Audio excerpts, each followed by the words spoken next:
Bonjour et bienvenue dans cette vidéo où on va poursuivre les échanges sur la création de sites web et notamment les tout débuts de la création de sites web avec aujourd'hui le choix de l'hébergeur. Donc, déjà, qu'est-ce qu'un hébergeur web? Pourquoi est-ce que c'est indispensable? Et comment bien choisir cet hébergeur, si possible en France? Et quels sont les critères qui vont nous aider à choisir parmi tout ce qui existe. Et aujourd'hui, je vais vous en présenter notamment trois qui sont assez reconnus en France, qui sont O2 Switch, OVH et Gandhi. Et on va regarder un petit peu ensemble sur ces trois propositions, quels sont les points communs, qu'est-ce qui est important de regarder quand on choisit un hébergeur. Donc pour démarrer, déjà, qu'est-ce qu'un hébergeur? Et pourquoi est-ce que c'est indispensable? Sur cette thématique-là, en fait, c'est un peu comme un contrat d'électricité. Si vous êtes dans votre maison ou dans votre appartement, mais que vous n'avez pas ouvert un contrat avec une entreprise qui va gérer l'électricité chez vous, bah, vous n'aurez pas d'électricité dans votre maison ou dans votre appartement. C'est un peu pareil pour un site internet. Si on n'a pas de contrat d'hébergement avec un hébergeur, eh bien tout simplement on n'aura pas notre nom de domaine qui sera pas, qui est notre adresse, hein, encore une fois. Et on n'aura pas non plus notre site de disponible, c'est-à-dire qu'il ne sera pas visible en ligne.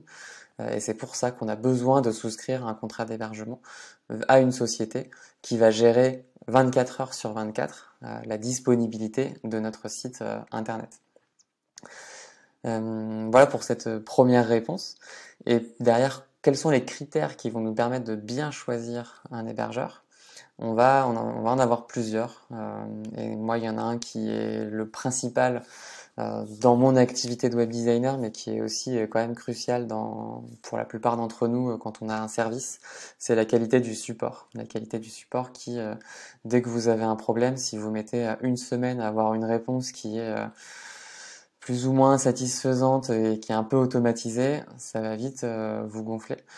Et parmi les trois que je vais vous présenter, qui sont donc O2 Switch, OVH et Gandhi, sur cette thématique-là, très clairement, aujourd'hui, en 2023, O2 Switch est bien au-dessus du lot pour des typologies de sites, en tout cas, qui sont comme les nôtres et qui sont assez simples.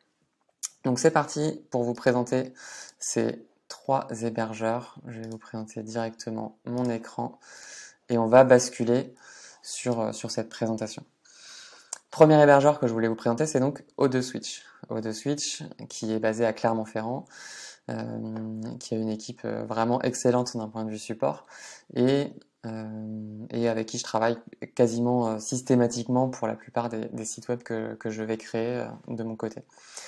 Si jamais ça vous intéresse, vous pouvez aussi cliquer dans la description de la vidéo. J'ai mis un lien d'affiliation qui amène vers O2 Switch et qui du coup me soutiendra aussi dans mon activité et sans changer pour vous le prix d'adhésion à O2 Switch.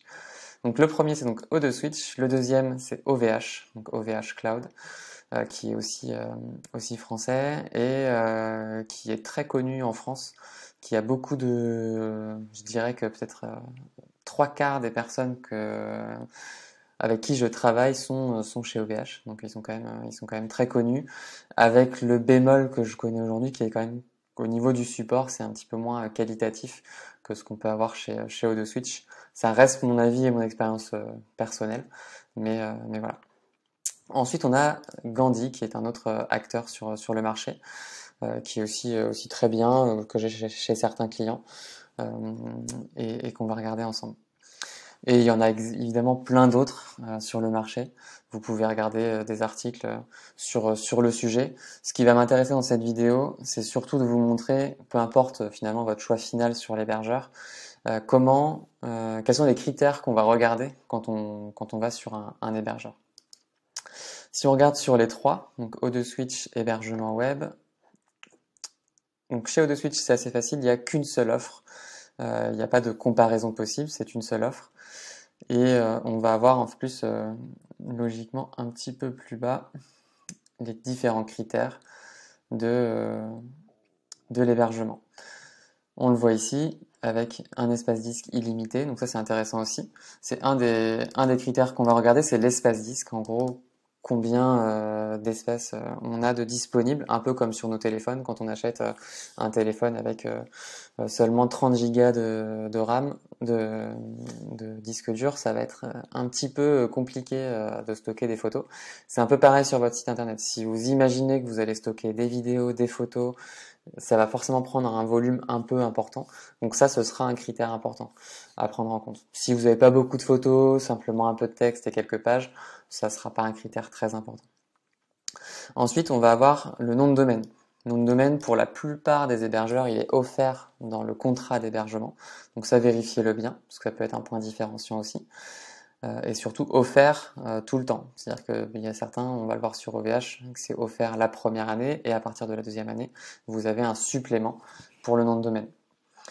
Et ensuite, ce qu'on va regarder aussi, c'est la notion de multi-domaine. C'est de savoir si vous pouvez créer plusieurs sites internet sur un même contrat d'hébergement, ce qui est le cas ici avec OdoSwitch. Ça, c'est un peu les points importants. J'en vois pas d'autres ici dans ce. Ah oui, c'est parce qu'il y a des onglets. Un autre point important, c'est les comptes email. Donc les comptes email ici sont illimités chez OdoSwitch, donc ce qui est intéressant. Les comptes email, par exemple, moi j'ai une adresse email qui est contact@alexneveu.fr, j'en ai une autre c'est bonjour@alexneveu.fr et je pourrais en faire plein comme ça. Si j'ai un stagiaire, je peux lui mettre son prénom @alexneveu.fr. On peut créer donc en illimité un nombre d'emails professionnels euh, sur OdoSwitch. Donc ça c'est intéressant. Et ça c'est un peu les critères principaux. Sur OVH, on va regarder un petit peu comment c'est. On va toujours sur hébergement, hébergement web, et on va tomber sur l'offre d'OVH où là, vous voyez, il y a tout de suite pas mal de possibilités, avec notamment, en ce qui nous intéresse directement, c'est le comparatif qui permet de voir en fait ce qui est proposé dans l'offre. Pour la plupart, vous allez être entre hébergement perso et hébergement pro, avec la différence donc de prix qui est indiquée ici.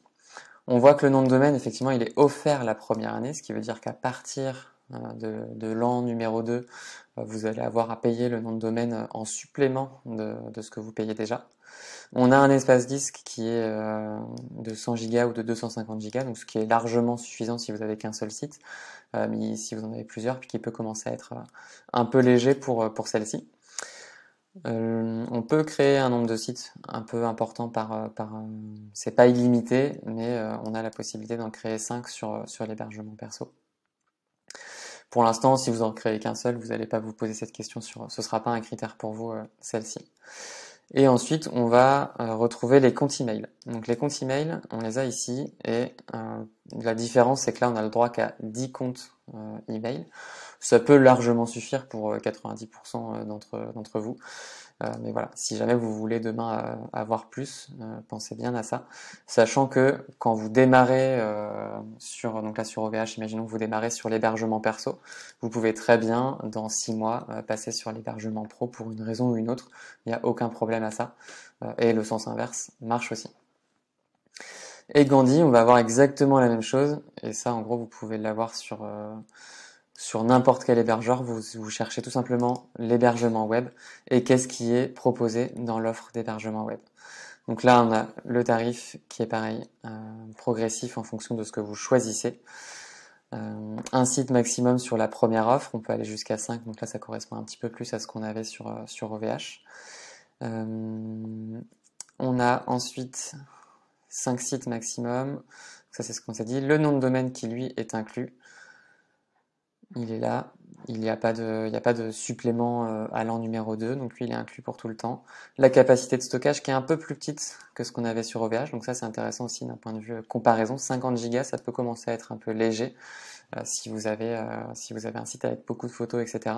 Ça peut être un peu léger. Et il nous manque les emails qui doivent être un petit peu plus bas. Donc là on n'a pas de notion d'email sur cet aspect-là, à moins que je ne le vois pas. Mais ce sera intéressant de regarder, peut-être qu'ils l'ont séparé. Donc ça, ouais, adresse email personnalisée, donc ça veut dire que sur Gandhi, il faudra payer un supplément pour les adresses email. À vous de vérifier en tout cas, mais voilà, c'est un peu les points qu'on va essayer de regarder sur chacun des hébergeurs. Chacun d'entre nous aura un peu des critères plus ou moins différents, mais ce qui va être important de retenir, c'est le nom de domaine, est-ce qu'il est bien inclus dans mon hébergement? Et donc du coup, vous allez acheter directement votre nom de domaine dans l'hébergement, il n'y aura pas de surplus. La capacité de stockage, le nombre de sites que vous pouvez intégrer sur votre hébergement. Ça peut être intéressant pour plus tard si vous diversifiez votre activité. Et la notion d'adresse email. Donc de pouvoir créer des adresses email avec votre nom de domaine sans coût supplémentaire. Ça, c'est important de l'avoir en tête. Voilà pour ce que je voulais vous partager aujourd'hui. J'espère que ça vous aura éclairé sur ce qu'est un hébergement web. Ce qu'on va retenir, c'est vraiment ce côté sans l'hébergement web, votre site ne peut pas être en ligne, donc c'est quasiment indispensable. On a aussi la possibilité d'héberger chez soi son site internet.